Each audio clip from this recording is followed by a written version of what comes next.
Hello everyone, Alistair Gold here. I'm still trying to recover from the utter madness that was that match yesterday.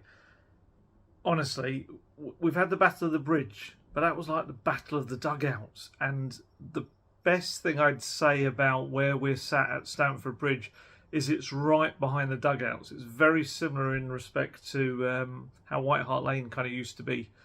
And my goodness, we could just see everything happening, all of the madness.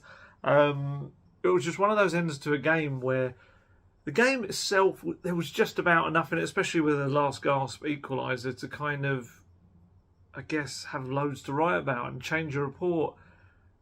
And then that happened afterwards, and it's still spilling out, even literally just as I was about to start recording this. I just paused for a minute because I got word that it was an FA charge coming. So if you haven't seen it, obviously the amount of times these take to now upload onto YouTube, it's going to be a while anyway, and you've probably seen this, but I'm going to read out the words to you anyway. From the FA, Thomas Tuchel and Antonio Conte have both been charged with a breach of FA Rule E3 following the Premier League fixture between Chelsea and Tottenham Hotspur on Sunday 14th of August. It is alleged that the behaviour of both managers was improper following the end of the fixture. Thomas Tuchel and Antonio Conte have until Thursday 18th of August to provide their respective responses. So yeah, I don't know how we got from a game. What else? This was the weird thing. On the whole, the players were quite calm.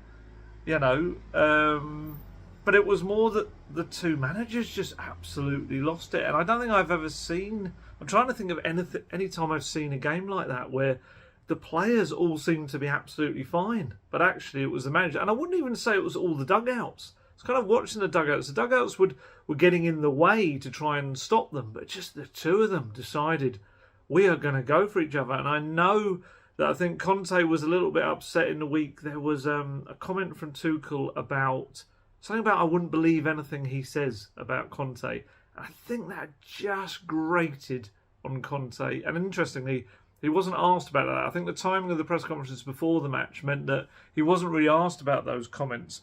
And perhaps, that would have been something that actually maybe would have triggered him pre-match. But it wasn't the case.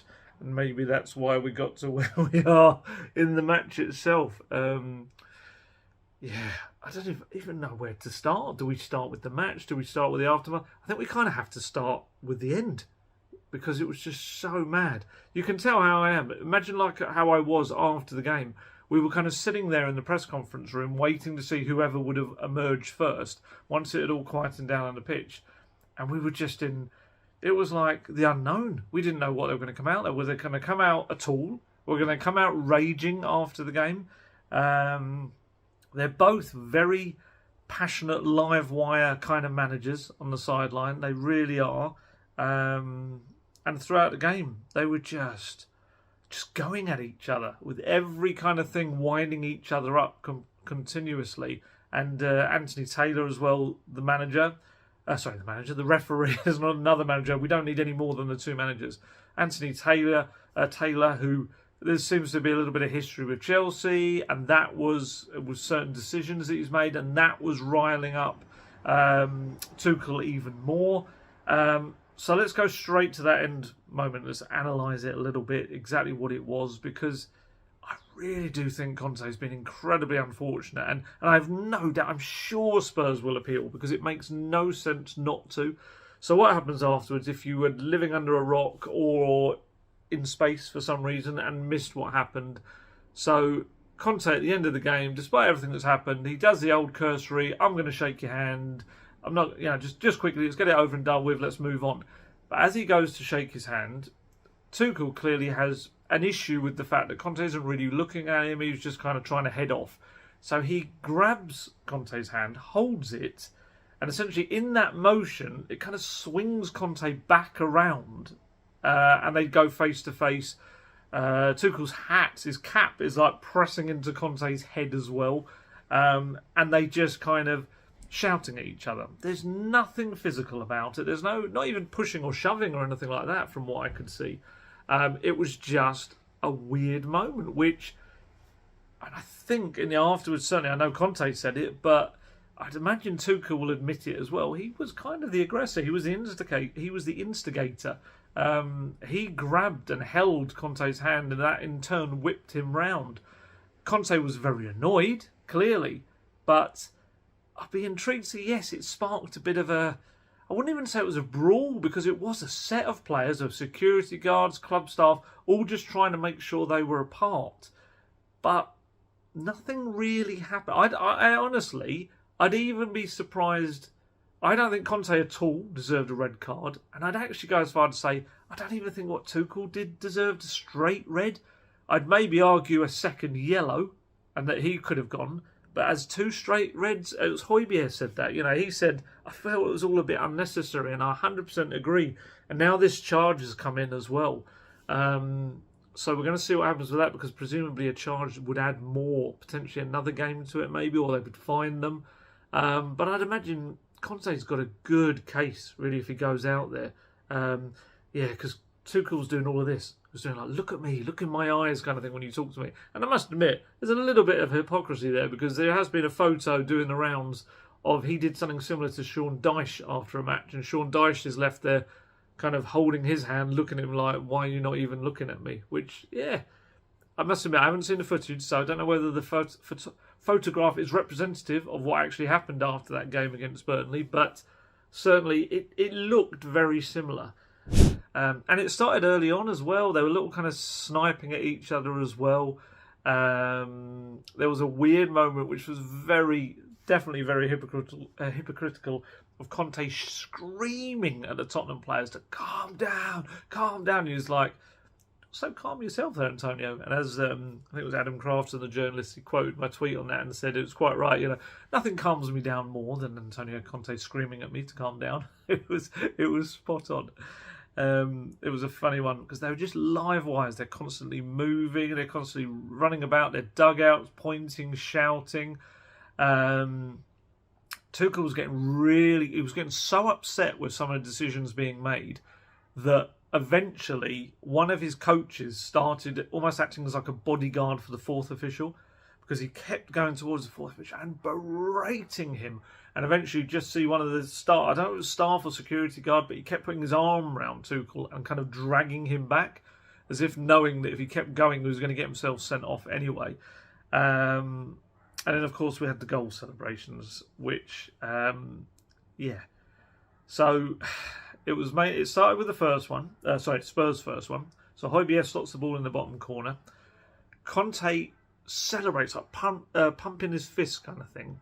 There's some suggestions that he was doing it towards the away fans, who were terrific, by the way.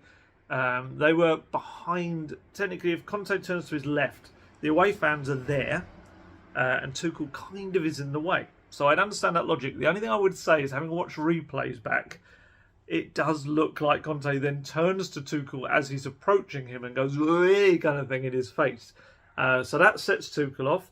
They start to have like another kind of head-to-head. Both benches pile out to protect their men. Poor old 4th official stuck in the middle of it all. Then that got them both a yellow card from Anthony Taylor. And there was definitely an irony that the man who went over, one of the first players to get over there to separate it, was Eric Dyer, who you might remember from the Battle of the Bridge in 2016 was like one of the key aggressors in that match. He was the one smashing into tackles with everyone on some right iffy challenges. So for him, 6 years on? God, where has that time gone? 6 years on to be the peacemaker was quite ironic. But, you know, I think in the build-up to that goal as well, Tuchel was enraged because of, first off, Bentancur's tackle on Havertz, which is a difficult one. I must admit, in the moment, I just thought it's a foul. And I understood kind of why he was annoyed at that, although it was too many phases back to kind of be called back by VAR or anything. But there's a replay angle I have seen where you clearly see Bentancur's foot getting the ball. You could maybe argue he's kind of slightly gone through the man to get it, but certainly he's come around the side and he gets that ball. So for me, I think that is one of those you can read either way. So I wouldn't certainly blame the referee for that. I'd actually maybe put slightly more weight in Tuchel's other annoyance, which was that he felt Richarlison was offside, because Richarlison was... you could argue that he was blocking the path of where the ball went, although having looked at also replays of that, you can definitely see that Edouard Mendy can see the ball. So the ball is not blocked when it's struck. So that, I guess, is a key indicator. And they did look at that at VAR and it was decided it wasn't the case. So you had all of that, and that all raised the temperature, and that was why Tuchel got even more annoyed. But then what you had after that, so remember, both have had yellow cards, and then what happens after that is that, what are we looking at, mate? 10 minutes later, if that, Reece James scores Chelsea's second. And Tuchel, very deliberately, of course, sprints all the way past the Spurs dugout, all the way down or quite a way down the touchline, going mad, going all of this. I do think it's very lucky that Conte didn't notice him. And then Conte, I don't know if it was the greatest idea in the world, but put out an Instagram story post quite late at night after the game. And in it, he wrote, it was a photo of Tuchel running by him, and it had the caption on it, "Lucky I didn't see you. Making you trip over would have been well deserved," with 3 emojis of laughy cry faces, which in itself is slightly weird for a 53-year-old man to probably put out there. It's quite funny. And obviously you do have the element of, was it him? Was it someone that does his social media? I don't know.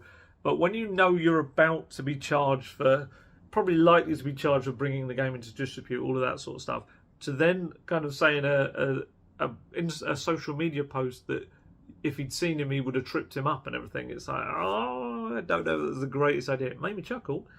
But I guess the other element to it as well, which maybe he should have said in that, was you're lucky the referee didn't kind of take action on that, because he is leaving his technical area. He is doing an incendiary thing as well, which, you know, it could have kicked off the other bench. And I think he's quite lucky, because I think if Conte did kick off at that...